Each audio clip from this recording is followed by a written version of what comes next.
दाजु तपाईँकोमा गाई बेच्ने छ अरे नि सुनेको थिएँ।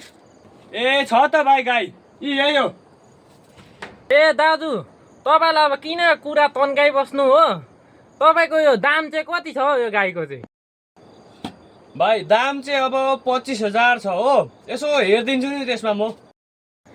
कहाँ हो दाजु 25,000 साह्रो ज्यादा भयो नि, अलिअलि हेरिदिनु न हौ। होइन भाइ भनाइ मात्रै 25,000 हो नि, 20,000 मा लैजाऊ न अन्त।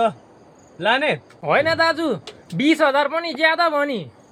भाइ 20,000 चाहिँ लास्ट दाम हो भाइ, 5,000 घटाइदे। 20,000 मा लाने भए लैजाऊ, नमार नलैजाऊ। अब लास्ट दाम लु 8,000 मा दिइहाल्नु न। के भन्छ हो भाइ, 8,000 मा अहिले पाठा त पाइँदैन बाख्राको।